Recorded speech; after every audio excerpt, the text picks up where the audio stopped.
காஞ்சிபுரத்திலிருந்து இன்று தன்னுடைய பரப்புரையை தொடங்குகிறார் துணை முதலமைச்சர் உதயநிதி ஸ்டாலின். விவரங்களோடு இணைகிறார் சிறப்பு செய்தியாளர் கோகுல். விவரம் என்ன?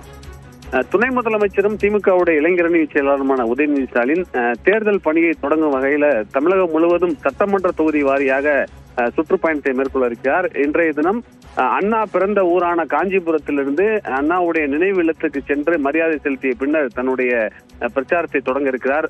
தொடர்ந்து சட்டமன்ற தொகுதி வாரியாக ஒன்றிய, நகர, பேரூர், கிளைக்கழக நிர்வாகிகளோடு இந்த ஆலோசனையில துணை முதலமைச்சர் உதயநிதி ஸ்டாலின் ஈடுபட இருக்கிறார். ஏற்கனவே எதிர்க்கட்சி தலைவர் எடப்பாடி பழனிசாமி சட்டமன்ற தொகுதி வாரியாக பிரச்சாரத்தை மேற்கொண்டு வருகிறார். அதே போல எதிர்க்கட்சிகள் பாமகவுடைய தலைவர் அன்புமணி, தேமுதிகவுடைய தலைவர் பிரேமலதா விஜயகாந்த், அதே போல விஜயும் தமிழக வெற்றி கழக தலைவர் விஜயும் இன்னும் 13ஆம் தேதி பிரச்சாரத்தை தொடங்குவதாக திட்டம் இருக்கக்கூடிய நிலையில துணை முதலமைச்சர் உதயநிதி ஸ்டாலினும் சட்டமன்ற தேர்தல் பணியை தீவிரப்படுத்தும் வகையில இந்த பரப்புரை பயணத்தை தொடங்க இருக்கிறார். தமிழகம் முழுவதும் சட்டமன்ற தொகுதி வாரியாக நிர்வாகிகளை சந்தித்து எப்படி தேர்தல் பணிகளை ஆற்ற வேண்டும் என்ற ஆலோசனையை இந்த கூட்டத்தில் வழங்குவார் என்று எதிர்பார்க்கப்படுகிறது.